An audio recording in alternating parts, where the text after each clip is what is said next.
Bonjour et bienvenue à l'édition 2023 de la série No Talks organisée par la Fondation Al Maktoum pour le savoir et le Programme des Nations Unies pour le développement. Nous sommes heureux d'être de retour pour une nouvelle année de séances participatives et de discussions intéressantes qui regroupe des experts de par le monde pour discuter des questions de savoir. Tout le long des dernières années, nous avons le privilège d'accueillir 27 séances avec un grand nombre de participants et nous sommes vraiment heureux de vous ramener encore plus de contenu cette année en trois langues, l'anglais, le français et l'arabe. Nous sommes vraiment heureux d'annoncer que cette année aussi, nous organisons un événement près de vous. Restez donc branchés sur nos canaux de réseaux sociaux. Nos thèmes porteront sur les connaissances de l'avenir, la cybersécurité, le tourisme et bien d'autres thématiques. Avec la fin du mois sur le savoir aux Émirats arabes unis, nous sommes heureux de lancer la première série de cette année sur le thème «Que faut-il pour innover?». Nous avons avec nous Monsieur Anas Zeneddine, fondateur d'Innomina, où il offre des conseils à un grand nombre d'organisations. Il a à son actif plus de 15 ans d'expérience polyvalente dans le leadership, l'ingénierie, la gestion de projet et les opérations commerciales, et il collabore avec les entreprises listé sur la Fortune 500. Il a cofondé deux entreprises technologiques au Canada et dirigé le développement du premier grand centre d'innovation privée aux Émirats arabes unis. Aujourd'hui, il partagera avec nous son point de vue en ce qui concerne le transfert de technologie en tant que catalyseur d'innovation. Donc, asseyez-vous bien dans vos sièges, relaxez-vous et apprêtez-vous à approfondir la thématique de l'innovation et du savoir. Bienvenue à vous, Anas. Nous sommes honorés de vous avoir en tant qu'orateur principal. Bonjour à tous. Merci Stéphanie. Bonjour à tous. Tout d'abord, je voudrais remercier la Fondation Mohamed Ben Rachid Al Maktoum ainsi que le Programme des Nations Unies d'avoir organisé ce programme. Je vous remercie pour tout le travail qui a été organisé dans les coulisses pour que cela se réalise. Aujourd'hui, nous avons une séance très brève au cours de donc pendant 30 minutes, nous aurons une discussion avec des questions-réponses. Donc, la thématique sur laquelle porte notre réunion aujourd'hui est en fait l'innovation, ce qu'il faut en fait pour innover. Je partage avec vous mon écran. Je reviens pour la séance du débat. Et j'invite les participants à bien vouloir mettre leurs questions dans la boîte à messages. Merci Anas, merci Stéphanie. J'espère que vous voyez bien mon écran. Oui, nous confirmons cela. Génial. Donc, le sujet de notre discussion aujourd'hui est en fait ce qu'il faut pour innover. Je vais essayer autant que possible de couvrir cette thématique dans le temps qui nous est imparti et en me concentrant sur trois idées clés, à savoir créer une culture d'innovation durable qui est impliquée. Deuxièmement, la transition vers l'innovation moderne et notamment la différence entre l'innovation incrémentale ou évolutive et l'innovation de rupture. Et enfin, nous parlerons du transfert de technologie en tant que catalyseur de l'innovation. Donc, j'aimerais commencer par une définition très brève.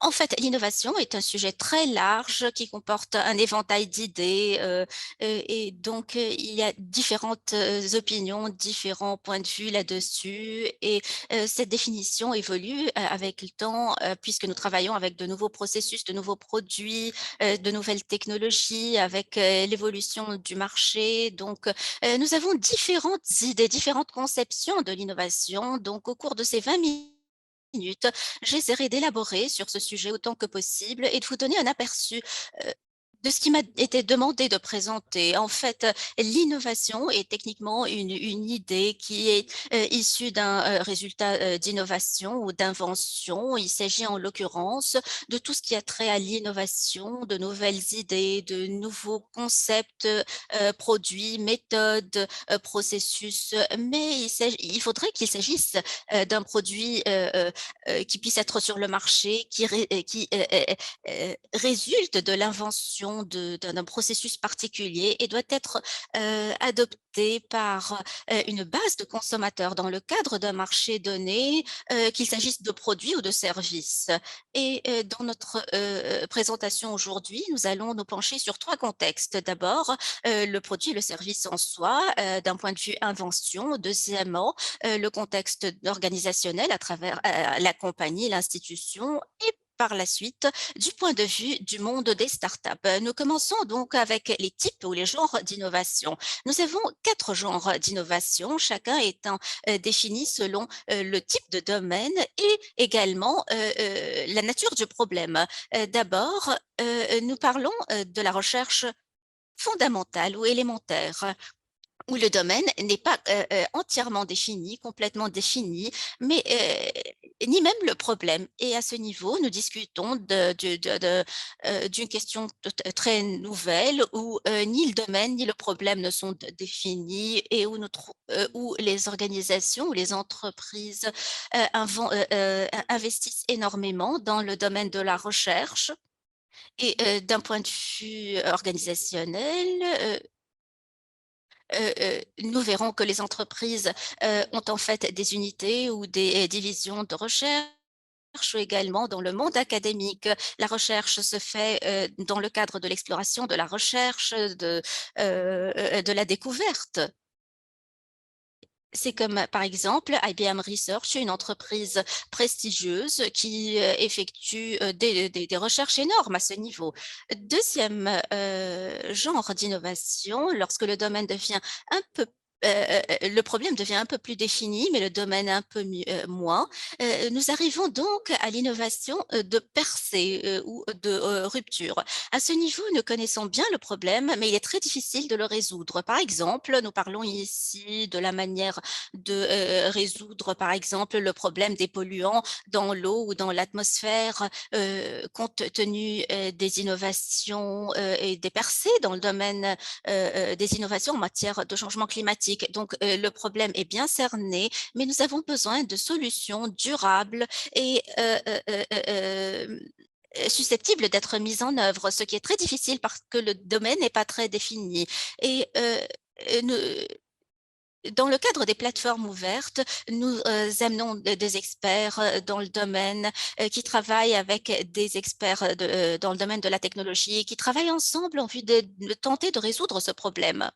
Nous avons par exemple Procter et Gamble qui travaillent dans ce domaine et qui ont une plateforme qui leur permet de profiter de l'expertise dans un éventail de domaines à travers un ensemble d'experts à l'international ou qui développent également de nouveaux produits et de nouveaux services.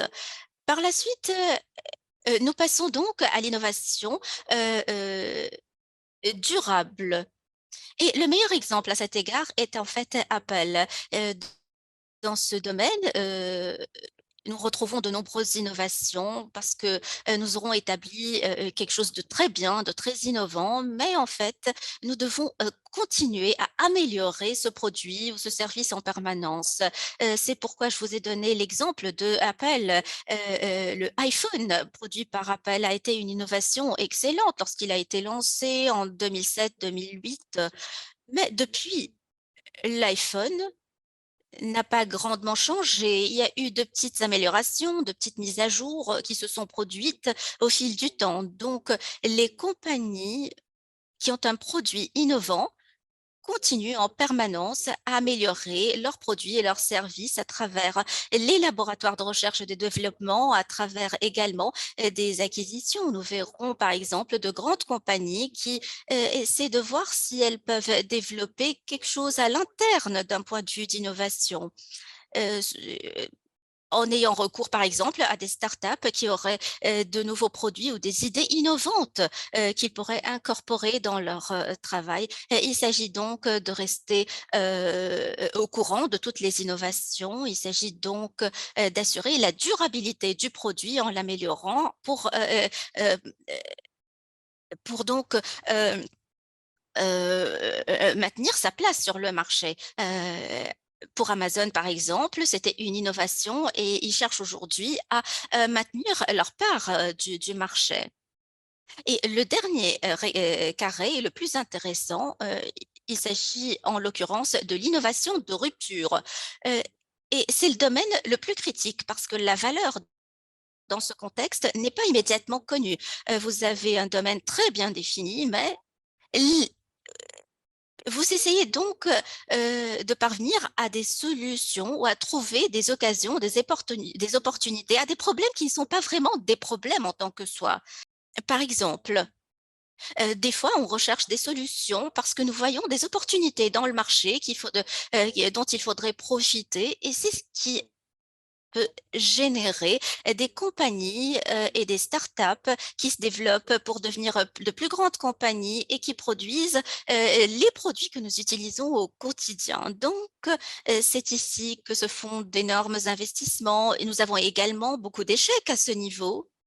Nous avons recours à des laboratoires d'innovation, et c'est un ensemble d'écosystèmes, tout un écosystème qu'il faut mettre en œuvre pour que cela se matérialise et puisse durer. Nous avons donc des compagnies comme Tesla qui s'activent dans ce domaine. Nous avons toujours eu le concept des automobiles électriques, mais ce concept n'était pas mis à l'échelle jusqu'à ce que Tesla le développe. Par exemple, nous avons d'autres compagnies telles que Netflix qui ont dominé le monde ou le marché des vidéos et des jeux en assurant donc ou en offrant des jeux sur demande. euh, pour un produit ou une compagnie déterminée, en fait, ils peuvent commencer n'importe où dans ces 4 domaines. Et par exemple, une compagnie qui aurait une idée innovante de rupture devra donc passer par la recherche fondamentale avant de développer un produit en service de rupture. Donc, normalement, la compagnie passe par ces différents niveaux d'innovation, dépendamment de sa position initiale, du développement du marché, des changements de dynamique en termes de consommation et de la base de consommateurs. Et lorsque nous essayons de comparer en particulier les deux cadres ici, à savoir l'innovation évolutive ou incrémentale et l'innovation de rupture, que nous devons savoir ici, c'est que nous comparons ces 2 concepts sur cette matrice en nous basant sur, l'accès, au changement, et de technologie et l'accès au marché. Par exemple, est-ce qu'un produit ou un service particulier, ont connu un changement de technologie important ou non? Et est-ce que l'accès au marché est important ou non? Donc nous avions montré dans le passé la matrice qui était fondée sur le domaine et le problème. Par contre, ici, nous allons donc utiliser l'impact technologique et l'impact du marché. Nous commençons par exemple avec l'innovation évolutive ou incrémentale, où nous voyons des changements, des améliorations progressives, de petite envergure, apportées à des produits, des services, des processus, des méthodologies données. Euh, euh, Ça peut être des services, des équipements ou autres. Donc, les innovations incrémentales ou évolutives se produisent au fur et à mesure que nous avançons et sont couplées à des améliorations de petite envergure. Par exemple, si nous revenons à notre exemple de iPhone. iPhone a innové en mettant sur le marché un produit important. Et si vous voyez en fait les nouvelles éditions d'iPhone, elles arrivent toujours à accaparer une part importante du marché. Nous remarquons par exemple qu'il n'y a pas eu de changement de rupture entre le iPhone 10 et le iPhone 12 au 13. Ce sont de petites améliorations, mais qui sont importantes pour garantir l'intégration du produit sur le marché et pour garder sa part du marché. Donc maintenant, si nous examinons le domaine de l'innovation de rupture, c'est un domaine très intéressant où des percées importantes se produisent, de nouvelles découvertes qui changent le marché dans son ensemble et notre façon de procéder ou de faire. Donc cette innovation de percée peut créer de nouveaux marchés qui n'existaient pas auparavant et peuvent, transformer toute une industrie, un secteur, heu et cela s'accompagne d'un grand niveau de risque et d'incertitude. L'innovation de rupture essaie de trouver des réponses, mais également connaît beaucoup de risques. Donc, en, en faisant en effectuant des activités à haut risque, nous essayons donc d'innover, de percer sur le marché. Christensen également est également un professeur de gestion, a établi le concept ou la théorie de l'innovation de rupture. C'est le parrain de ce concept et il a mentionné que 95 de plus de 30 000 produits lancés chaque année se soldent par un échec. Cela vous donne une idée de combien il est difficile de réussir dans cet espace particulier. En même temps, si vous jetez un coup d'œil à cet espace, vous remarquez que les startups les plus innovantes on finit par concevoir et mettre en place les appareils domestiques que nous utilisons au quotidien. Par exemple, dans les réseaux sociaux, avant les réseaux sociaux, les gens utilisaient notamment les courriels et puis nous sommes passés aux SMS. Mais les réseaux sociaux ont constitué une innovation de rupture. Lorsque des compagnies telles que Facebook, Twitter, Snapchat et autres ont pu connecter des milliers de personnes dans le monde à travers une nouvelle dimension qui a changé la règle du jeu. Par exemple, une compagnie a vu le jour en 2008-2009, par exemple, Airbnb a transformé notre marché. Il s'agissait d'une plateforme de start-up qui avait davantage de possibilités d'arriver aux consommateurs que les grands hôtels. Donc, à travers Airbnb, vous pouvez par exemple louer tout un appartement ou une maison pour toute une année. Par exemple, dans le commerce électronique, nous avons Amazon qui a changé et transformé la règle du jeu. euh, et notamment dans le domaine du commerce électronique, en apportant de nouveaux produits. Par exemple, dans le domaine du transport, nous avons Tesla. Pour la téléphonie mobile, nous avons Samsung. Et cette technologie de téléphonie mobile a constitué une innovation de percée ou de rupture à comparer avec 2005. Pour la technologie de transaction, nous avons par exemple Stripe qui est devenu un modèle de paiement mobile très utilisé et qui permettent aux commerçants, par exemple, de se mettre en contact avec le consommateur. Donc, de nombreuses technologies sont considérées comme des innovations de rupture. Et les innovations incrémentales ou évolutives permettent aux entreprises de rester compétitives, alors que l'innovation de rupture aide les entreprises à se différencier, à se distinguer d'autres entreprises, de leurs concurrents. Et en créant de nouvelles opportunités, de nouvelles possibilités, de nouveaux marchés, de nouvelles industries ou également de nouvelles tendances. Mais il reste également l'innovation dite sustaining innovation, qui en fait apporte des améliorations importantes aux produits pour maintenir sa position sur le marché. Dans cet espace, par exemple, nous pouvons innover un produit au niveau d'un produit pour assurer sa durabilité, mais avec le temps, ce produit peut devenir un produit de rupture, mais pas complètement de rupture. En termes d'innovation, si vous voulez en fait innover, il faut savoir que une fois que vous aurez commencé, vous ne pouvez pas vous arrêter. À la gauche, vous voyez le nom d'entreprise que vous reconnaissez parce que, par exemple, Nokia pour les téléphones mobiles, euh, et qui a dominé 39% du marché de la téléphonie mobile, BlackBerry par exemple, qui était en fait a percé dans le domaine du marché de la téléphonie intelligente et le accaparait 50% du marché américain et 30% du marché international. Et normalement, on appelait les téléphones automatiquement par le nom de la compagnie BlackBerry. Nous avons également les caméras pré-numérisées telles que Kodak qui a dominé le marché des films photographiques. Et à chaque fois qu'on voulait parler euh, de photographie qui permettait de figer un souvenir ou un moment, automatiquement on parlait de Kodak. Et enfin, je me rappelle très bien que lorsque nous étions jeunes, notre seul moyen de regarder des films, c'était d'aller dans des blockbusters pour louer, par exemple, des films pour 2, 3 jours avant de les retourner. Et donc, c'était le seul moyen pour nous de regarder des films sur demande.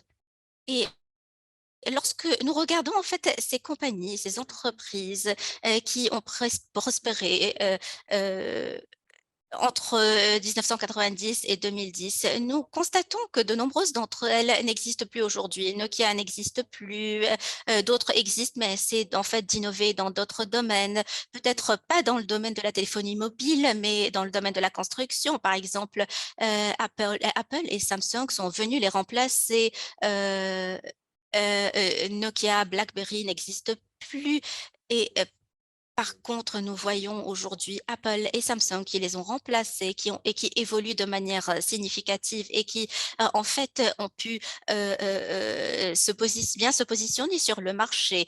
Pour Kodak et Blockbuster, en fait, la caméra physique en tant que telle n'existe plus. Évidemment, Kodak a inventé la caméra numérique en 2005, qui était très grande, très lourde. Euh, et certes, ils ont inventé cette caméra, mais ils n'ont pas réussi à innover et à améliorer et à garder leur part du marché. Et donc, il faut donc distinguer entre innover et créer et pouvoir améliorer le produit et le développer. Et c'est ce qu'en fait ce que Kodak n'a pas réussi à faire. Et donc Kodak et Blockbuster ont été remplacés par Netflix.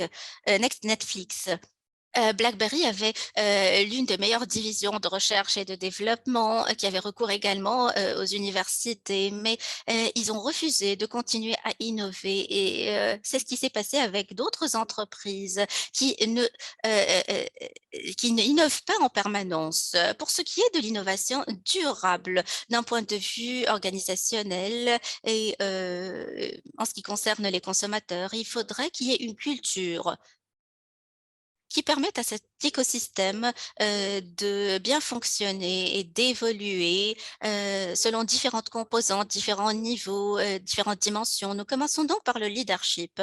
Dans toute entreprise, le leadership permet donc de paver la voie, de définir la vision, les valeurs, les priorités de l'entreprise ou de la compagnie et d'assurer la bonne prise de décision et les bonnes actions.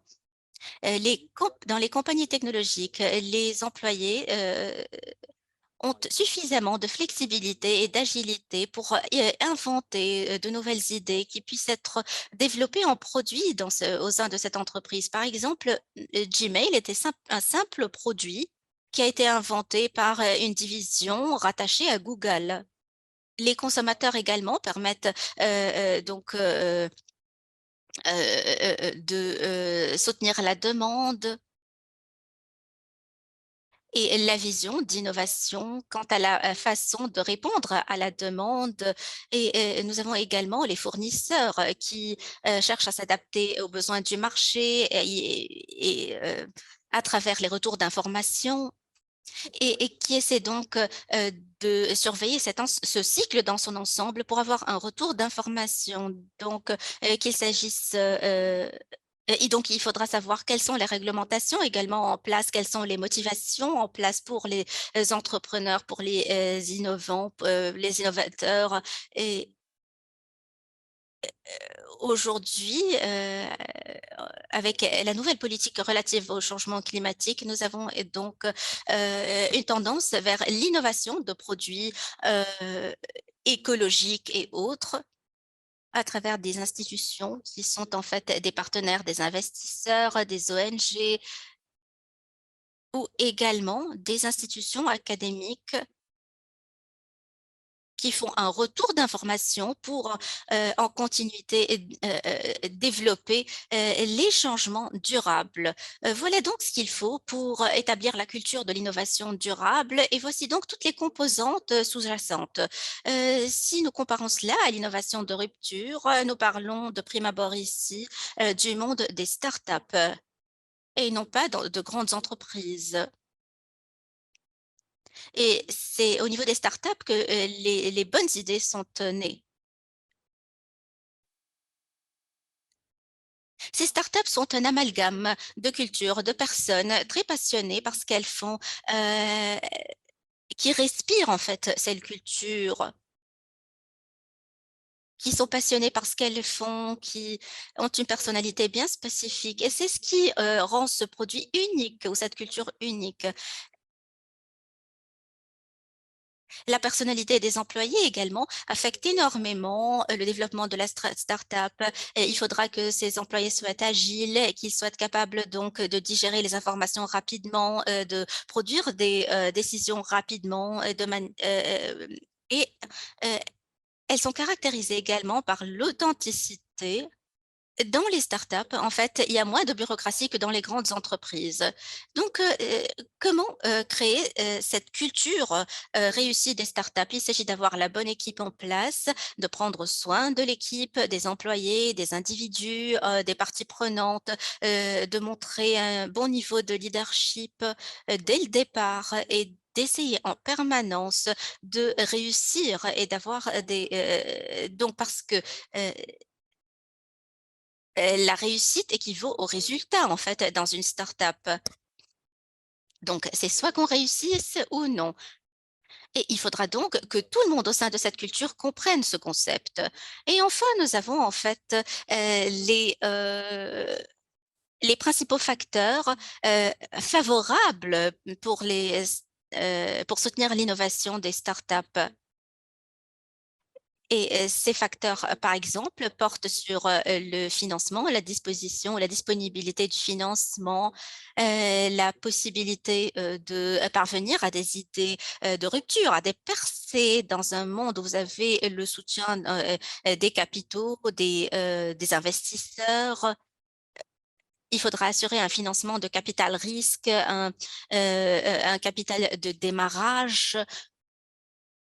Il convient également dans ce contexte d'avoir l'infrastructure appropriée parce que vous devez vous retrouver dans une juridiction, dans une région qui vous assure l'infrastructure nécessaire qui vous permette de déployer vos produits. Vous devez également disposer de talents dans le cadre de votre entreprise et essayez donc de vous concentrer sur vos employés plutôt que sur l'outsourcing. Et il faudra également tenir compte de la demande sur le marché parce que vous pouvez avoir tous les produits de rupture dont vous pouvez penser, auxquels vous pouvez penser, mais en fait, si le marché n'est pas prêt à les accueillir, ça ne va pas aboutir. C'est comme l'exemple que nous avons donné à propos de Kodak qui a innové avec la première caméra numérique dans les années 90, mais qui n'a pas su poursuivre le développement de son produit. Donc, d'où l'importance des idées innovantes, mais tout en tenant compte de la demande sur le marché. BlackBerry, par exemple, a décidé de répliquer ce que iPhone avait fait pour le smartphone en 2012-2013, mais c'était trop tard parce que iPhone avait déjà accaparé la plus grande part du marché et dominé le marché. Et enfin, nous avons besoin de réglementations flexibles. Il faudra que votre environnement comprenne ce que vous faites, qu'il vous soutienne. Par exemple, aux Émirats arabes unis, vous avez les technologies du blockchain et autres. Et on essaie autant que possible de soutenir ces innovations à travers des centres de financement. Il est facile donc d'enregistrer de nos jours une compagnie blockchain alors que dans le passé, cela prenait beaucoup plus de temps. Donc, cela est très important pour s'assurer que les juridictions, les réglementations en place, les motivations sont disponibles pour encourager vos innovations. Voilà en bref ce qu'il faut avoir en place pour créer cette culture de l'innovation de rupture.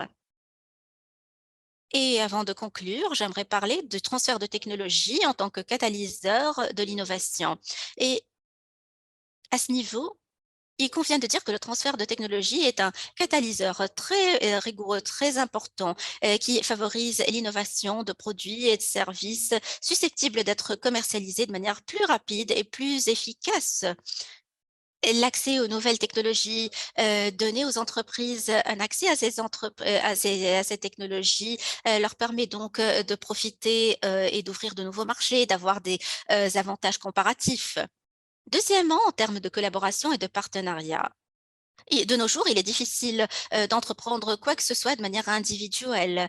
Heu, Aucune compagnie ne peut développer, un appareil ou un équipement de A à Z. Heu, il faudra avoir recours à la technologie qui provient de différents endroits, de différentes autres entreprises. Donc, les partenariats collaboratifs sont très importants aujourd'hui et plus importants que jamais pour, assurer votre ligne de produits et en termes de produits donc et de services. Troisièmement, la commercialisation de la recherche. Il y a, un niveau élevé de recherche qui se produit, notamment dans les institutions académiques et heureusement que cela crée un potentiel et permet donc, aux mais malheureusement, les étudiants passent, immédiatement, ils commencent immédiatement à travailler et ils ne développent pas ces idées. Nous passons au développement de nouveaux marchés. Les nouveaux marchés, sont, synonymes de nouvelles opportunités et il faudra également assurer la mise en échelle à l'échelle du marché. Il est très important d'avoir un accès rapide au marché, sans tarder. Nous avons également les économies de coûts, qui sont très importantes en ces temps de crise et d'inflation, donc il faut accélérer le développement pour, f assurer des économies de coûts en profitant de la technologie et de l'infrastructure. Voilà donc ces différents éléments, ces facteurs qui constituent des catalyseurs en matière de transfert de technologie. Et enfin, ce qu'il faut pour innover, c'est d'avoir un écosystème d'innovation, complètement intégré et favorisé à travers la communauté, les pôles d'innovation, la technologie, les plateformes de start-up qui vous permettent d'accéder directement au marché, heu et les programmes d'innovation à l'interne. Les universités jouent un rôle également très important, l'accès également aux investisseurs et au financement est, une autre dimension importante. Il faudra également avoir, des mentors, savoir comment les autres s'y sont pris avant nous. La culture est importante et les réglementations, sont d'une importance primordiale et enfin, il faudra avoir, un état d'esprit innovant, une communauté qui croit en cela. Voilà, il est très difficile de parler, de l'innovation, dans des délais aussi courts, heu, mais j'ai voulu vous donner un aperçu général, de ce sujet particulier et je serais heureux de répondre à vos questions si jamais vous en avez. Merci bien à vous tous. Je remercie tous les participants et j'ai été particulièrement heureux d'être parmi vous. Grand merci Anas pour cet aperçu très intéressant. J'espère en fait, que, vous avez inspiré les participants comme vous m'avez inspiré. Nous avons beaucoup de questions dans la boîte à messages. Je vais donc, pendant le temps qui nous reste, je vais essayer de vous poser ces questions en vous demandant d'y répondre aussi brièvement que possible pour que nous puissions couvrir le plus grand nombre de questions. Tout d'abord, comment transformer notre modèle de travail actuel pour qu'il s'adapte à l'environnement, qui change en permanence? Est-ce que c'est coûteux? Il y a toujours un coût, mais il faut toujours s'assurer qu'on ne fait pas ce que d'autres sont en train de développer ou de faire. D'où l'importance des accélérateurs ou également, les, modèles, heu, d'incubateurs pour les startups. Très souvent, nous remarquons que certains essaient de répliquer ce que d'autres sont en train de faire sans apprendre de leurs échecs. Il faudra apprendre nos leçons, tirer les enseignements, voir où les autres ont réussi, où ils ont échoué pour éviter de répéter les mêmes fautes, les mêmes échecs. Et pour éviter en fait de gaspiller notre argent là où d'autres ont échoué, ont essayé et échoué. Merci. Vous avez mentionné l'innovation évolutive et l'innovation de rupture et en mettant en exergue les différences entre ces deux modèles. Mais comment est-ce que les compagnies peuvent établir un équilibre entre ces deux en développant leurs produits et en même temps en perçant à travers de nouvelles innovations? Malheureusement, nous n'avons pas beaucoup de temps pour élaborer sur cette question, mais très brièvement, pour ce qui est de l'innovation. L'innovation n'est pas figée. Elle permet donc de changer les choses. Les entreprises d'eux-mêmes, elles ne sont pas figées, elles essaient de changer les choses. Donc, les, l'innovation évolutive peut passer en innovation de rupture avec le temps. Les consommateurs peuvent changer, la demande peut changer. Il faudra donc tenir compte de toutes ces dimensions. Mais d'un point de vue du marché, en fait, les entreprises doivent toujours regarder vers l'avenir et ne pas se contenter de leur succès. Euh, Très souvent, le succès peut être synonyme d'échec. Là où les entreprises restent figées, elles sont satisfaites de leur réussite et d'avoir dominé une portion du marché. Ces entreprises sous-estiment les autres innovations de rupture à venir. Elles doivent continuer à évoluer leurs produits et leurs services, et, mais dans le même temps, elles doivent faire donc améliorer leurs produits, leurs services à travers des acquisitions, à travers des partenariats et la collaboration. Nous avons beaucoup de questions relatives à l'innovation émergente telle que le blockchain et autres. Quel sera le rôle joué par l'intelligence artificielle et le blockchain dans les années à venir et comment les entreprises peuvent profiter en fait de ce changement technologique? Question très difficile à répondre.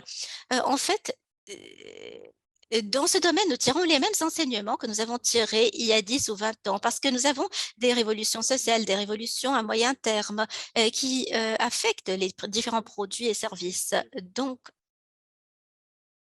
le consommateur est celui qui profite de ces produits et services, qui va les acheter ou non.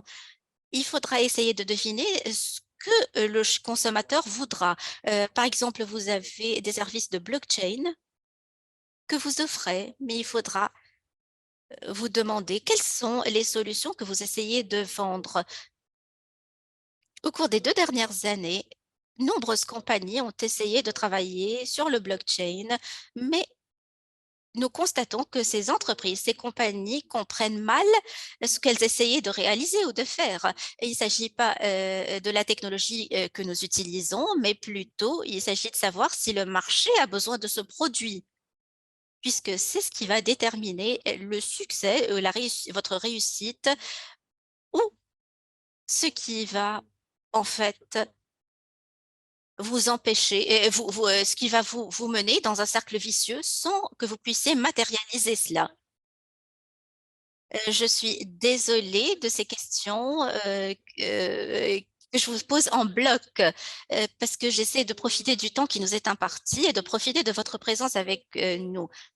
Selon vous, quel est le plus grand risque qu'un euh, qu'un innovateur peut prendre? C'est de ne pas prendre de risques parce qu'un innovateur doit prendre des risques. Point final, point barre. Il y aura des risques au niveau de tous les processus. Il faudra avoir une feuille de route pour que nous sachions où nous nous trouvons et où nous voulons arriver. En fait, Et pour être sûr que toutes les étapes que nous franchissons sont logiques, qu'elles sont validées par le marché, il faudra s'assurer qu'il y a eu un projet pilote qui a été mené, avec qui établir des partenariats, quel programme de mentorship ou d'accompagnement seront mis en place parce que cela vous permettra d'économiser beaucoup de temps. Il faudra donc demander des conseils à des personnes qui sont passées par là pour éviter, euh, pour pouvoir économiser du temps et de l'argent. Et le temps est également fondamental parce que le temps court vite et ce que nous innovons aujourd'hui peut devenir obsolète dans 6 mois. Il faudra agir vite et prendre des décisions rapidement pour voir dans quelle direction nous voulons aller.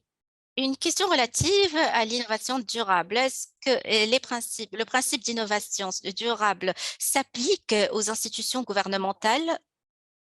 Bonne question, question pertinente. Cela dépend de l'institution gouvernementale. Ces institutions devraient agir comme des entreprises. Et nous voyons déjà que de nombreuses organisations ou institutions gouvernementales sont de plus en plus innovantes, qu'elles adoptent des approches innovantes et essaient de devenir plus efficaces et efficientes et voudraient être perçues comme des entreprises du secteur privé. Par exemple, au cas où elles auraient des inefficiences au niveau des coûts ou des résultats, elles essaieraient d'améliorer cela et nous constatons qu'il y a beaucoup de tentatives d'innovation dans le cadre des entités gouvernementales. Donc, ce sont les mêmes principes qui sont mis en place. En fin de compte, les institutions gouvernementales sont en fait des compagnies ou des entreprises qui offrent des services qui doivent être viables, durables et fondés sur la demande du consommateur. Il faudrait qu'elles adoptent donc un aspect relatif à l'innovation durable dans les produits et les services qu'elles offrent, tout comme le secteur privé, qui est toujours en tête dans ce domaine. Il est en devanture. Nous nous constatons que les gouvernements de la région MENA, du Golfe, sont de plus en plus innovantes, cherchent à être de plus en plus efficientes et développent des modèles qui leur permettent d'être encore plus innovantes et efficaces. Et cela suppose que des stratégies innovantes soient incorporées dans le cadre de leur travail. Je conclus avec une dernière question. Est-ce que l'innovation est un processus euh, en amont ou en aval? Ça peut être en amont comme en aval pour pouvoir comprendre quelles sont les opportunités. Mais en fait, si nous adoptons une approche ascendante, nous pourrons avoir la visibilité nécessaire et qui part des besoins des employés, des consommateurs, des clients et des relations externes. Et c'est ce qui permet en fait d'avoir un bon retour d'information et qui permet de savoir quel est le niveau d'innovation nécessaire au sein de l'entreprise pour qu'elle puisse assurer sa durabilité et sa viabilité. Merci Anas pour ces idées très intéressantes. Je demande aux participants de bien vouloir remplir l'enquête ou le formulaire qui vous a été envoyé dans le courriel en attendant de vous retrouver à l'occasion d'autres séances. Au revoir.